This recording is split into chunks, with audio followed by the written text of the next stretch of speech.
Biotech की जो vaccine है कोवैक्सीन, उसकी प्राइस और भी कम हो सकती है। कैसे, वो आप ये वीडियो में समझने वाले हो, तो बने रहिए मेरे साथ ये वीडियो में ताकि मैं आपको प्रॉपर इन्फॉर्मेशन दे पाऊँ। नए हो सब्सक्राइब करके बेल आइकन को हिट कर दो ताकि आप कोई भी अपडेट मिस ना करो। दोस्तों, कोवैक्सीन के फेज 2 के ट्रायल्स चल रहे हैं इंडिया में 12 साइट्स पे, जो बहुत जल्दी कंप्लीट हो जाएंगे। उसके बाद फेज 3 के स्टार्ट होंगे।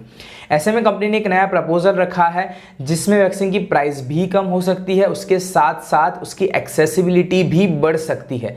कैसे, उसे समझते हैं।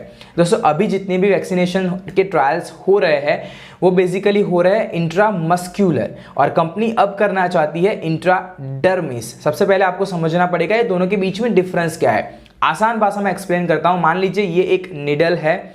अब अगर वो इंट्रामस्क्यूलर होगी तो वो यहां से इस तरह से सीधी अंदर जाएगी, राइट, यहां से इसी सीधी अंदर जाएगी। लेकिन वो अगर डर्मिस है तो इस तरह से जाएगी, तो वो स्किन के थोड़े ही नीचे के लेयर में वैक्सीन का डोज जाएगा।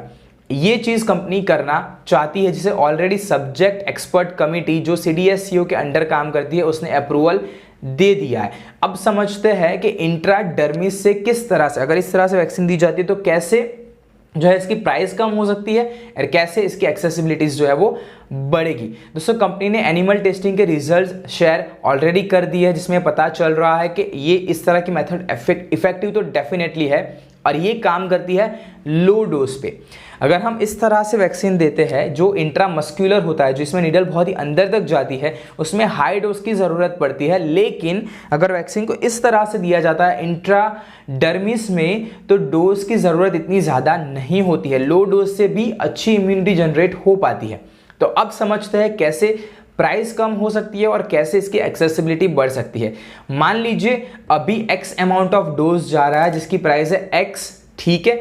अब मान लीजिए कि अब ये जो X है, अगर हम इसे इंट्राडर्मिस करते हैं तो इसकी ज़रूरत पड़ती है सिर्फ 0.6x की, 0.6x की। तो यहाँ पे उसकी प्राइस भी 0.6x हो जाएगी। अब X को आप कोई भी नंबर के साथ रिप्लेस कर दो, मिनिमम नंबर ले लो 1, तो भी प्राइस में कमी आपको देखने को मिलेगी। तो इस तरह से प्राइस कम होगी वैक्सीन की, और जो वैक्सीन बचेगी 0.4 जो वैक्सीन बची है उससे और लोगों को वैक्सीन मिल सकती है। बहुत ही अच्छी चीज़ है। लेकिन यहाँ पे सब्जेक्ट एक्सपर्ट कमेटी जो है CDSCO के अंडर जो काम करती है, उसने 2 कंडीशंस पे इसको अप्रूवल दिया है।